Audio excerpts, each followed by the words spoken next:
Hello everyone, मैं दिनेश कुमार आज के क्लास में 20 इम्पॉर्टेंट मल्टीपल चॉइस क्वेश्चन बताने जा रहा हूँ fitter trade session 19-21 first year के लिए। तो चलिए आज का क्लास स्टार्ट करते हैं। आज के क्लास का पहला क्वेश्चन है, which chisel is use for cutting curve group. घुमावदार ग्रुप को काटने के लिए किस छेनी का उपयोग किया जाता है। तो इसका राइट आंसर हो जाएगा half round nose chisel. Half round nose chisel कुछ इस प्रकार का होता है जिसका कटिंग एज जो होता है वो हाफ राउंड नोज की तरह होता है, जिसके सहायता से आप किसी भी घुमावदार ग्रुप्स को आसानी से काट सकते हो। ये ग्रुप जो है थोड़ा टेढ़ा मेढ़ा है और घुमावदार है। इसे किससे काटा जा रहा है? हाफ राउंड नोज चीज़ल से। ठीक है, next question, What is the weight of hammer used for marking purpose?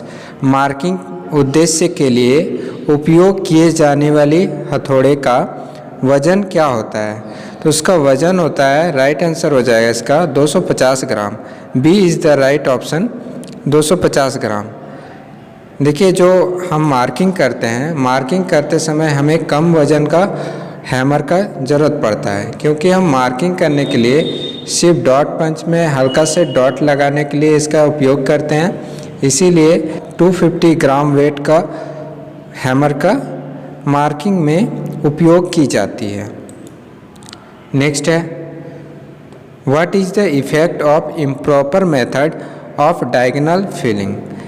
विकर्ण फाइलिंग के अनुचित तरीके का प्रभाव क्या होता है? तो जब भी हम डायगोनल फाइलिंग करते हैं तो उससे क्या होता है, असमान सतह को अगर फिनिश करना हो तो डायगोनल फिलिंग हम लोग करते हैं। देखिए, इस फिगर के माध्यम से ये जो आपको दिख रहा है ये आपका जॉब है। इस जॉब के सरफेस को, जो सरफेस है वो यदि असमान है, उसे अगर आपको फिनिश करना है कुछ इस प्रकार से फाइल को चलाना पड़ता है, जिसके कारण जो असमान फिनिश सतह है वो पूरी तरीके से फिनिश्ड हो जाती है। ठीक है, next question, which chisel is use to remove excess metal from welding joint and casting. Welding joint और कास्टिंग से अतिरिक्त धातु को हटाने के लिए किस छेनी का उपयोग किया जाता है? तो इसका राइट आंसर हो जाएगा flat chisel. Option A is the right answer. देखिए, फ्लैट चीज़ल आपका कुछ इस प्रकार का दिखता है, जिसका कटिंग एज जो होता है वो फ्लैट होता है। फ्लैट होने के कारण अगर किसी भी जॉइंट में अगर हम वेल्डिंग करते हैं तो एक्सेस मेटल रह जाता है। फ्लैट चीज़ल की हेल्प से आप उस एक्सेस मेटल को रिमूव कर सकते हो आसानी से। और इसका उपयोग हम कास्टिंग में भी करते हैं, जैसे कि यहाँ पे कास्टिंग किया हुआ है, उसमें क्या है, थोड़ा बहुत अनवांटेड मटेरियल जो है उसमें रह जाता है चिपक करके, उसे भी हटाने के लिए फ्लैट चीज़ल का उपयोग किया जाता है। ठीक है, next question, what is the name of file. ये जो फिगर में दर्शाया जा रहा है, इस फाइल का नाम बताइए। तो इस फाइल का नाम है रोटेटरी फाइल। रोटेटरी फाइल जो है आपका रियल में कुछ इस प्रकार का दिखता है। इस फाइल का उपयोग हम किसी भी छोटे होल या छोटे ग्रुप्स, पतले ग्रुप्स, उसे फिनिश्ड करने के लिए इसका प्रयोग किया जाता है। यह फाइल रोटेट करके किसी भी सतह को फिनिश्ड करती है। Next question, why chalk is applied on the face of the file. File के फेस पर चॉक क्यों लगाया जाता है? पिनिंग ऑफ फाइल और पेनिट्रेशन को रिड्यूस करने के लिए, कम करने के लिए, जॉब की जो छोटे छोटे कण होते हैं जिसे हम चिप कहते हैं, वो क्या होता है, फाइल के दांतों पर चिपक जाते हैं। इसे हम क्या कहते हैं? Pinning of file.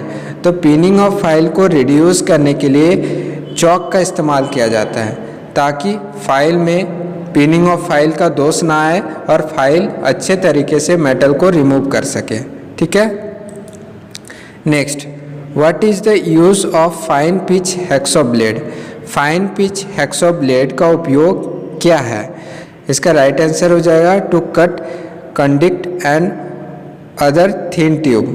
यहाँ पिच का बात किया जा रहा है, तो पिच का मतलब क्या होता है, किसी भी हैक्सॉ ब्लेड की दो लगातार दांतों की बीच की दूरी को हम पिच कहते हैं। और फाइन पिच का मतलब होता है दांतों के बीच की दूरी बहुत ही कम, लगभग 0.8 से 1 mm। इसका उपयोग बारीक कार्यों के लिए किया जाता है। Next, calculate the drill bit size for M10 into 1.25। Tap drill का साइज को कैलकुलेट करने बोला जा रहा है। देखिए, टैप ड्रिल का साइज को कैलकुलेट करने के लिए इस फॉर्मूला का हम उपयोग करते हैं। देखिए, tap drill size TDS equal to TS minus 2D। तो TS क्या होता है?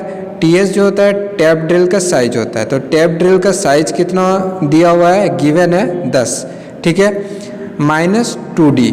2D इक्वल टू होता है साइज 10 mm के लिए 0.61 P। P यहाँ पे है पिच, ठीक है। तो 10 माइनस 2 इंटू 0.61 इंटू 1.25 आपका गिवन है। तो जैसे इसको कैलकुलेट करेंगे, कैलकुलेट करने के बाद आपका जो रिज़ल्ट आएगा वो कितना आएगा? 8.475। मतलब इसे राउंड फिगर में लिया जाए तो कितना होगा? 8.5। तो इसका राइट आंसर क्या हो जाएगा? 8.5 mm। Next, what is the name of portion left between the flute in drill. ठीक है, एक ड्रिल में फ्लूट के बीच के भाग का नाम क्या है? तो बीच के भाग का नाम क्या है? वेब होता है, ठीक है। इस फिगर के माध्यम से देखिए, वेब आपका इस पार्ट को बोलते हैं। कहीं पर भी हम ड्रिल करते हैं तो वहाँ जो फीड दिया जाता है, इस वेब पार्ट के हेल्प से ही आप डीप कटिंग कर सकते हो। कहीं पर भी कोई भी सरफेस में अगर आप ड्रिल करते हो तो वेब पार्ट ही सबसे पहले टच करता है उस सरफेस को, फिर ड्रिलिंग स्टार्ट होती है। मतलब ड्रिलिंग आपका इसी पॉइंट से स्टार्ट होती है, ठीक है। Next, what is the reading of vernier bevel protractor. यहाँ जो आपको फिगर दर्शाया जा रहा है, यहाँ एक वर्नियर विवेल प्रोटेक्टर का रीडिंग लिया हुआ है। तो आपको इस रीडिंग को बताना है कि ये कितना रीडिंग लिया है। इसका राइट आंसर हो जाएगा 157 डिग्री 30 मिनट, ठीक है। इसको कैसे निकालते हैं? देखिए, मेन स्केल रीडिंग को कैसे लेते हैं? जब ये रोटेट कर रहा है इस साइड में रोटेट कर रहा है, मतलब मेन स्केल का जो रीडिंग होगा वो हो जाएगा 180 माइनस, इधर घूम रहा है इसीलिए हम क्या करते हैं 180 माइनस 23 कहाँ से है? यहाँ से 20 1 2 3, ठीक है। 23 यहाँ से लेंगे, ठीक है, यहाँ से 23। तो मेन स्केल का रीडिंग हो जाएगा 180 माइनस 23 डिग्री, तो कितना हो जाएगा? 157 डिग्री। तो मेन स्केल का रीडिंग कितना हो जाएगा? 157 डिग्री। अब देखिए, वर्नियर स्केल का रीडिंग कैसे लेंगे? वर्नियर स्केल आपका यहाँ दर्शा रहा है, कितना में पॉइंट किया जा रहा है? वह है आपका 30, ठीक है, 30 मिनट। तो यहाँ जो लाइन जो मैच करता है, लाइन देख रहे हो, जो दोनों स्केल के जो लाइन मैच करता है उसी का रीडिंग हम लेते हैं वर्नियर स्केल का। तो कितना हो जाएगा? 30 मिनट। तो इसका फाइनल रीडिंग क्या हो जाएगा? 157 डिग्री 30 मिनट, ठीक है। Next, which part of outside micrometer ensure a uniform pressure between the measuring surface. बाहरी माइक्रोमीटर का कौन सा भाग मापने की सतह के बीच एक समान दबाव सुनिश्चित करता है? तो इसका राइट आंसर हो जाएगा ratchet stop. Ratchet stop micrometer का ये वाला हिस्सा होता है। Next, which part of vernier height gauge is an integral part of main slide. Vernier height gauge का कौन सा पार्ट मुख्य स्लाइड का एक इंटीग्रल पार्ट है? तो इसका राइट आंसर हो जाएगा जॉ, ठीक है। इसका फिगर देखिए, इसे हम कहते हैं vernier height gauge. Vernier height gauge का कौन सा पार्ट जो है वह मुख्य स्लाइड का एक इंटीग्रल पार्ट है? तो वह है आपका जॉ, जो कि यहाँ दिख रहा है, ठीक है। Next, what is the principle of micrometer. Micrometer का सिद्धांत क्या है? माइक्रोमीटर किस सिद्धांत पे कार्य करता है? तो उसका राइट आंसर हो जाएगा screw and nut. B is the right answer. देखिए, इस फिगर के माध्यम से जिस प्रकार नट एंड स्क्रू कार्य करता है, नट को घुमाने से स्क्रू जो है आगे और पीछे होता है, उसी प्रकार आपका माइक्रोमीटर जो है, माइक्रोमीटर भी उसी प्रकार इसका स्पिंडल जो है आगे और पीछे होता है। जब हम थिम्बल को घुमाते हैं तो नट के समान ये घूमता है और स्क्रू इसके अंदर फिट होता है, जिसके कारण स्पिंडल जो है आगे और पीछे जाता है। Next, how the wide range of depth can be measure by depth micrometer. Depth micrometer द्वारा ज़्यादा रेंज की गहराई को कैसे मापा जा सकता है? तो कैसे मापते हैं हम? इसका राइट आंसर हो जाएगा equip with A set of extension rod. Extension rod का एक सेट के द्वारा। देखिए, जो डेप्थ माइक्रोमीटर होता है, तो डेप्थ माइक्रोमीटर से हम क्या चेक करते हैं? किसी भी जॉब की गहराई को अगर चेक करना हो तो डेप्थ माइक्रोमीटर की हेल्प से आप गहराई को चेक कर सकते हैं। क्वेश्चन में पूछा जा रहा है अगर ज़्यादा रेंज की गहराई हो तो उसको हम कैसे मापेंगे? तो उसके लिए अलग अलग साइज़ की एक्सटेंशन रॉड की सेट होती है, जिसके हेल्प से अलग अलग साइज़ की रॉड को सेट करके आप गहराई को माप सकते हैं। Next question, what is the reading of inch micrometer? ये आपका दिया हुआ है एक सैंपल, इसका आपको रीडिंग बताना है। ठीक है, ये एक इंच माइक्रोमीटर का सैंपल दिया हुआ है, तो आपको रीडिंग ज्ञात करना है। तो रीडिंग कैसे ज्ञात करते हैं? देखिए, पहले हम इंच डिवीज़न को देखते हैं। तो यहाँ जो दिया हुआ है वो इंच डिवीज़न कितना है? 0 है। ठीक है, नेक्स्ट इसका मेन स्केल रीडिंग कितना है? मेन स्केल रीडिंग हम कहाँ से ज्ञात करते हैं? ये है आपका मेन स्केल रीडिंग जो कि डेटम लाइन पे बना हुआ है। तो मेन स्केल रीडिंग कितना है? 7 पर है, तो इसका कितना हो जाएगा? 0.7। ठीक है, उसके बाद सब डिवीज़न, तो इसका सब डिवीज़न कितना दिख रहा है? 1 2 3, तो 3 × 0.25 करते हैं तो 0.75 आता है, उसी को हम कहते हैं सब डिवीज़न।